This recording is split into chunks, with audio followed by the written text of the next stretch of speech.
akan diberikan nanti pada waktu di akhirat. Jadi sampai di akhirat orang yang melalaikan ibadah sholat itu kena ancaman semacam begitu. Karena tahun pula itu main-main, alam kan klasik kan ya. Sekarang kan baru pukul 8, Isya kan sebelum datang waktu subuh juga bisa. Nah, alasan-alasan semacam begitu, apalagi sekarang kalau sedang ramai-ramainya artis, langsung main bola macam-macam, harus hati-hati. Ayat 9 Al-Munafikun. Atul hikum amwalukum wala auladukum an zikrillah.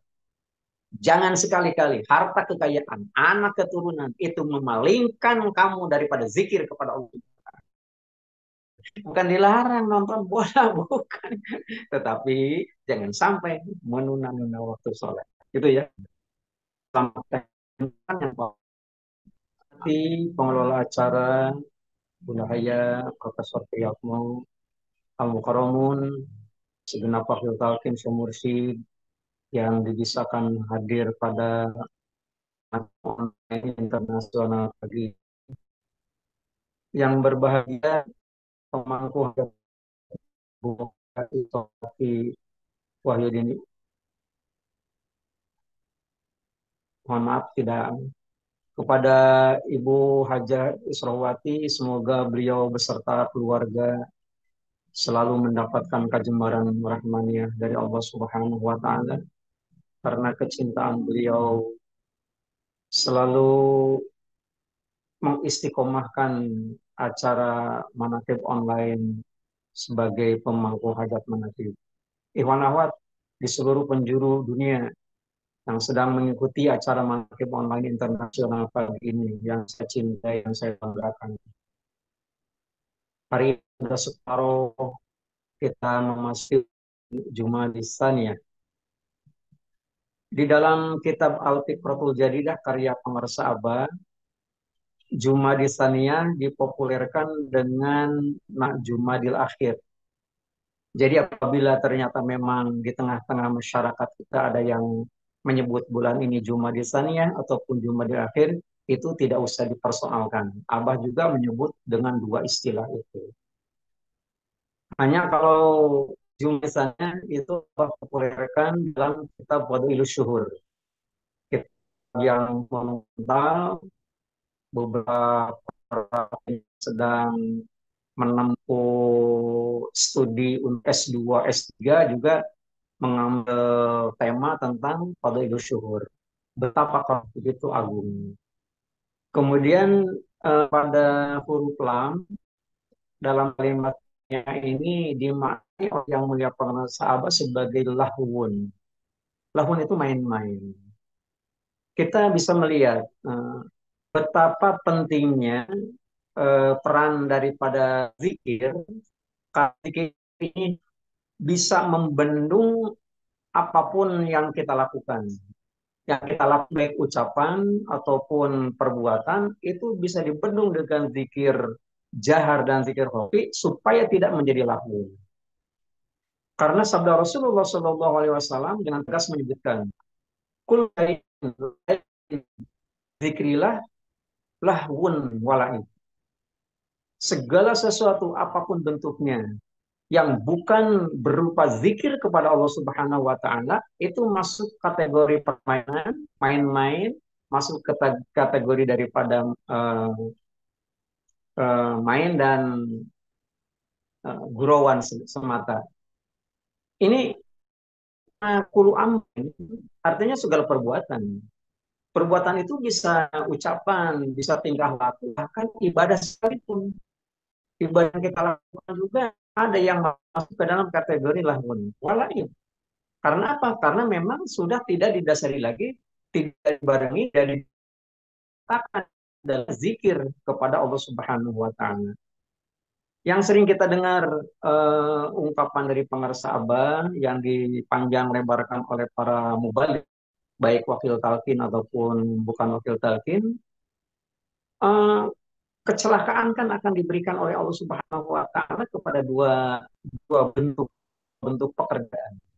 Dua bentuk pekerjaan ini yang secara khusus disebut di dalam Al-Qur'an. Kecelakaan yang dimaksud adalah ada pada dua surat. Yang pertama, wailul likulli humazzatil lumazzah. Menggunjing, ngomongin kejelekan orang, itu celaka. Nah, kecelakaan itu sendiri ada masalah apa? Masalah ucapan. Nah, sementara lagi, wailul lil mutaffifin alladzina idzaqtalu 'alan nasi yastawfun dan seterusnya. Jadi kecelakaan itu akan diberikan oleh Allah Subhanahu wa taala kepada orang yang mengurangi. Mengurangi timbangan itu sendiri, kita semua pikiran masyarakat itu condong pasti yang diomongin adalah masalah dagang. Karena hanya dagang yang menggunakan timbangan. Tapi dalam konteks koreo itu bukan hanya dagang. Ibadah itu dikatakan sebagai mengurangi timbangan, mengurangi takaran. Apabila umpamanya di dalam melaksanakan sholat malam ada yang namanya sholat tasbih begitu panjang, subhanallah walhamdulillah wala ilaha illallah wallahu akbar, itu apabila ternyata dikurangi baik jumlah ataupun cara membacanya itu sudah mengurangi timbangan. Hati-hati, hati-hati gitu ya. Begitu apik semua. Untuk itu eh, ternyata apapun bentuknya, selain daripada zikir kepada Allah wa Ta'ala, itu dikatakan sebagai lahwun balaid. Yang sering kita dengarkan apa firman Allah Subhanahu wa taala surat Al-Anfal ayat yang ke-35. Maka sholatuhum indal baiti illa mukaan wa tasbih. Itu lahun walain gitu ya. Jadi sholat yang meskipun di hadapan Ka'bah, apabila ternyata tidak disertai dengan zikir yang ada di dalam hatinya, kita sebut zikir khaufi, itu dikatakan mukaan waktu bertepuk tangan dan bersiul. Itu ongkos begitu mahal, perkataan begitu berat, tapi kalau hasilnya hanya begitu, itu kan sayang. Makanya Abah tidak ya, dengan suara yang sangat lantang.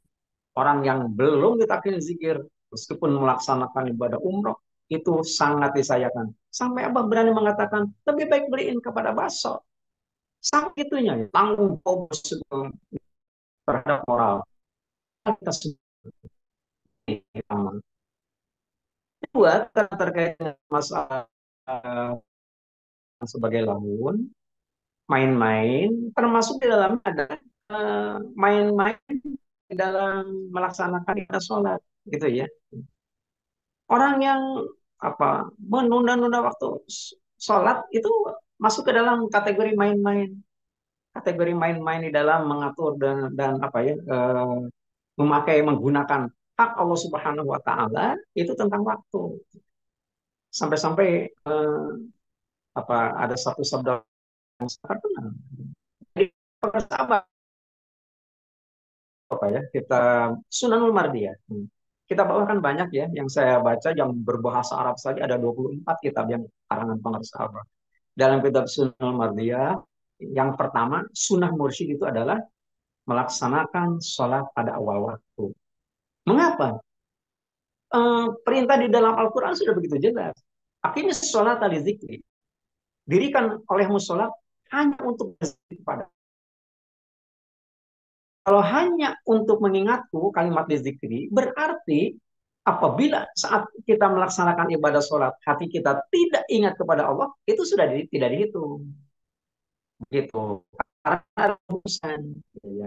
Nah, sampai, banyak ya ayat yang lain. Uh, diberikan oleh musola. Nah, kemudian ada satu sabda Rasul yang sangat populer. Yang sangat populer itu sendiri mungkin saya secara berkala gitu ya, termasuk tadi subuh gitu ya, tadi subuh membicarakan masa itu. Ada satu sabda Rasul. Sabda Rasul itu sendiri terkait dengan masalah orang-orang yang apa sih melalaikan ibadah sholat mengulur waktu itu ya, berbahaya. Ancam Subhanahu wa ta'ala. Man tahawana bis sholat. Orang-orang yang melalaikan sholat, ngulur-ngulur waktu sholat. Aqobahullahu bihomla syarta menimpakan belas macam bencana. Bayangin. Orang itu sholat biasa, melaksanakan ibadah sholat. Tetapi ngulur-ngulur waktu. 15 macam bencana akan diberikan kepada yang bersangkutan. Tidak sekaligus. 15 macam bencana itu dibagi di beberapa tempat. Sitatun fid dunya. 6 itu akan diberikan kepada yang bersangkutan pada saat masih hidup di dunia. Itu yang pertama. Yang kedua, salah satu yang tidak akan diberikan itu sakaratil maut. Begitu. Ini kelebihan daripada kita sudah ditalkin zikir, kata Abah gitu ya, sejelek-jelek orang yang sudah ditalkin zikir, gitu, dengan mengamalkan istiqomah dua zikir tersebut, jalan zikir hal, dia akan dunia dalam keadaan husnul khotimah. Ini kelebihan. Kelebihan. Karena apa? Ini sudah terbebas daripada ancaman. Sebab ancaman daripada Allah Subhanahu wa taala lewat lisan Rasul, ternyata yang ada orang yang mengulur-ulur waktu sholat itu sendiri, pada waktu sakratil maut akan diberikan 3 macam bencana. Begitu. Wasalah satu fil qabri. 3 lagi akan diberikan pada waktu di dalam kubur. Gitu ya. Kita mengenalnya kan alam kubur itu kan alam barzah gitu ya. Nah, itu berat sekali bagi mereka yang mengulur waktu itu sendiri.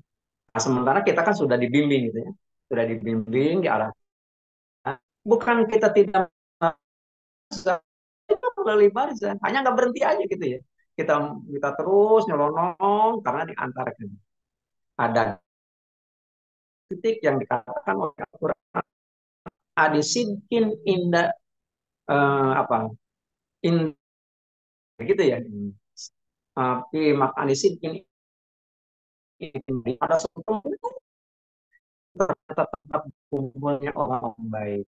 Di situ sangat nyaman, kemudian banyak air mengalir, macam-macam. Indah sekali di sana. Dan kita pun begitu meninggal dunia, insya Allah pasti dia harus yakini kebenarannya.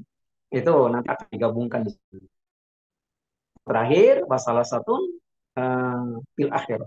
3 lagi akan diberikan nanti pada waktu di akhirat. Jadi sampai di akhirat orang yang melalaikan ibadah sholat itu kena ancaman semacam begitu. Karena tahun pola itu main-main, alam kan klasik kan ya. Sekarang kan baru pukul 8, Isya kan sebelum datang waktu subuh juga bisa. Nah, alasan-alasan semacam begitu, apalagi sekarang kalau sedang ramai-ramainya artis main bola macam-macam, harus hati-hati. Ayat 9 Al-Munafiqun. Atul hikum amwalukum wala auladukum an zikrillah. Jangan sekali-kali harta kekayaan, anak keturunan itu memalingkan kamu daripada zikir kepada Allah. Bukan dilarang nonton bola, bukan.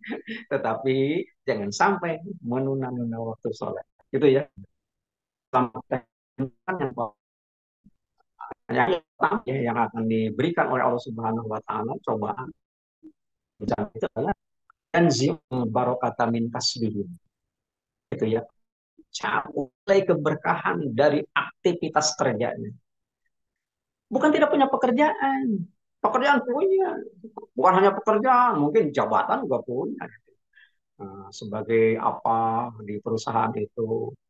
Bukan tidak punya gaji. Penghasilan kalau nominal mungkin di atas rata-rata.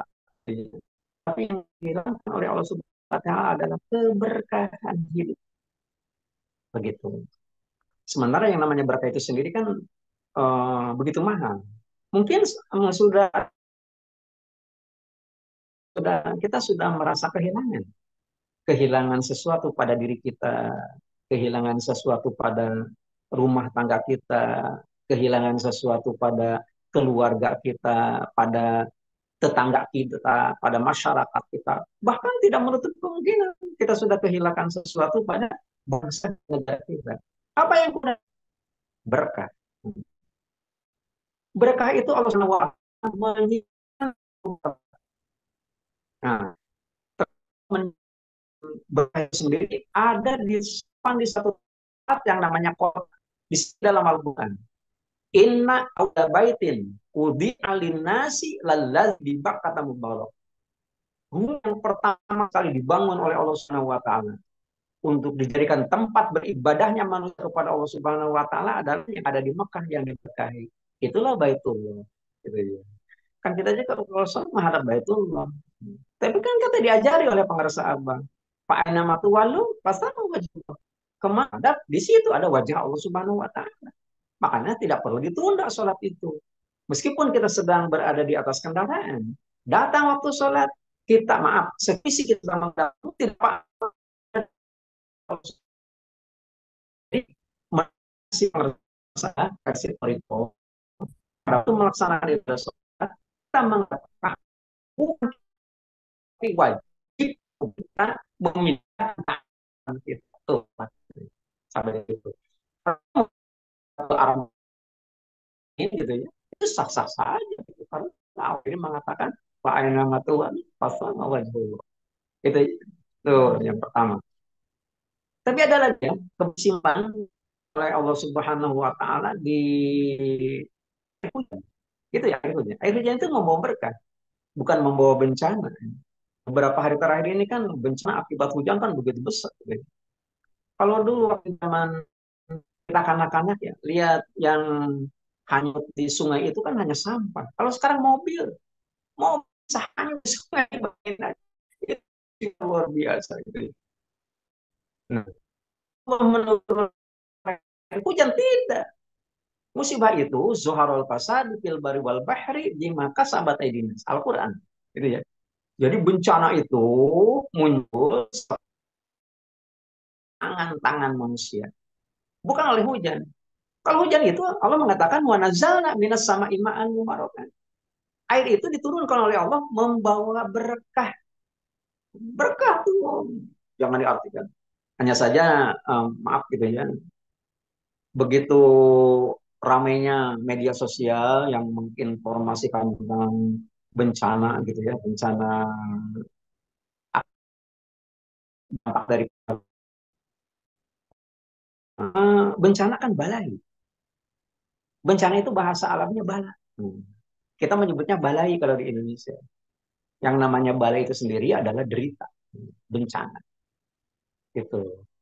Bersyukurnya kita yang sudah ditalkin zikir, kita ini sudah dibekali alat untuk memproteksi diri daripada bencana. Nah ini yang lebih di situ. Nah, kita ini kalau apa bagaimana caranya supaya tidak kena bencana, maka tinggal mengamalkannya. Ada yang namanya sholat dapil balat. 2 kali kita melakukannya. Ya, yang pertama pada waktu menjelang sholat subuh, yang kedua selesai melaksanakan zikir isya gitu. Itu harus dilaksanakan dengan rutin. Nah, tetapi khusus bagi kita ini ditambah satu lagi. Kalau di luar sana ada orang melakukan sholat dapil itu hanya sekali dalam setahun pada hari Rabu terakhir di bulan Safar. Kita ini malah melaksanakan tiap pagi. Dapil bala itu hanya namanya dirubah, bukan dapil bala, tapi sholat sunnah isti'anah. Mengapa isti'anah? Karena itu yang kita di dalam Al-Quran. Jadi orang yang nggak paham, apa itu terlampau mengada-ada. Terlampau mengada-ada itu kan tidak dicontohkan oleh Nabi. Siapa bilang? Bukan oleh Nabi, Allah yang memerintahkan. Al-Baqarah ayat ke-153. Ya ayyuhalladzina amanu ista'inu bis-sabri was-shalah. Wahai orang yang beriman, minta tolonglah kalian kepada Allah Subhanahu wa taala dengan menggunakan 2 media, sabar dan sholat. Nah, jadi kita apabila mau minta tolong kepada Allah, lakukan dengan melakukan sholat gitu. Sholatnya sholat apa? Ya sholat minta tolong. Nah, sholat minta tolong bahasa resminya isti'anah. Mereka yang nggak paham tentang itu, makanya kita dipandang sebagai aliran yang menyimpang. Oh, berdasarkan Al-Quran. Berdasarkan Al-Quran dan diomongin menyimpang. Sesat malah. Bukan sesat. Masya Allah, tabarakallah. Ini luar biasa gitu ya. Tantangan kita enjoy aja gitu. Karena yang punya bukan abah gitu. Dan kita nggak usah berkomentar kalau memang ini bukan berita. Gitu. Nah, kita udah dibekali itu. Apabila memang ada bencana, kita sudah punya proteksi diri, yaitu tenang itu. Nah, terakhir dari saya, ternyata lebih daripada itu, kita ini sudah dibekali sesuatu yang bernilai berkah. Apa itu? Walau anak ahlaknya, walau anak ahlul qur'an amanu wa taqaw lafatahna alaihim barakatim minas sama'i wal ard. Jika penduduk bumi, jika seluruh isi kampung, jika seluruh komunitas manusia beriman dan bertakwa kepada Allah Subhanahu wa taala, niscaya kami bukakan pintu berkah baik maupun dari itu. Gitu. Jadi berkah dari langit dan dari bumi itu sendiri akan diberi hanya kepada orang yang beriman dan bertakwa. Siapa orang beriman dan bertakwa itu? Mereka adalah orang-orang yang sudah menginstalkan kalimat thayyibah la ilaha illallah ke dalam hatinya. Itu iman dan takwa. Sehebat apapun orang berceramah tentang iman, tentang takwa, selama di dalam hatinya enggak ada kalimat thayyibah la ilaha illallah, belum masuk. Malah ada ancaman dari Allah Subhanahu wa taala. Kalau menjadilah ayat yang ke-11 ya. Luar biasa ancamannya. Gimana ancamannya? Wa minanas mayyabullah, di antara yang melaksanakan kita kepada Allah Subhanahu wa taala, tapi posisinya adanya di pinggir, bukan di tengah-tengah. Kalau kita udah di tengah nih, kalau kita nih di ruang utama, kalau kita ini. Ini ada yang di pinggir, di selasar, di emperan. Yang namanya emperan terhalang oleh dinding, oleh tembok, oleh pintu, oleh jendela. Jadi apabila melihat kita sedang melaksanakan amalia, itu tidak begitu jelas dilihat orang di pinggir kok. Itu makanya apa yang kita lakukan dilihatnya tidak jelas. Itu disebut di dalam Al-Quran. Ujung adik zalika huwal khusranul mubin. Kalau kau ingin mengetahui orang yang benar-benar rugi, itu adalah itu. Gitu ya. Sholatnya tidak bareng dengan kita, hanya ngintip-ngintip aja, sementara kita dinyatakan salah. Al-Quran tuh hanya nggak bisa diterjemahkan oleh mereka dengan kata-kata begitu. Gitu ya. Jadi patut bersyukur. Kita ini sudah dibekali satu kalimat ibadah. Sudah diinstalkan dalam hati kita. Baik zikir jah maupun zikir. Dan itu yang harus kita jadikan teman. Caranya kita menyelamatkan dari berbagai bencana. Termasuk bencana yang disebut dalam terkait dengan masalah melalaikan ibadah sholat. Nah, begitu penting peran daripada zikir jahat dan zikir rofi. Baik itu sempat saya sampai pagi hari ini, meskipun tidak terlampau sih semangat,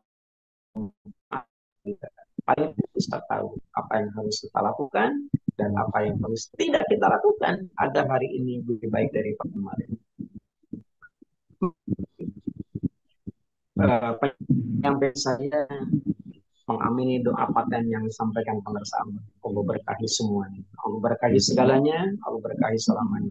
Dengan nama Guru Agung yang mulia pengersaan Allah radhiyallahu anhu.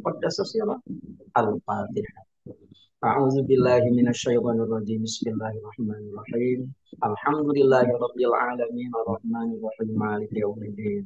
Iyyaka na'budu wa iyyaka nasta'in ihdinas siratal mustaqim siratal ladzina an'amta 'alaihim ghairil maghdubi 'alaihim waladdallin.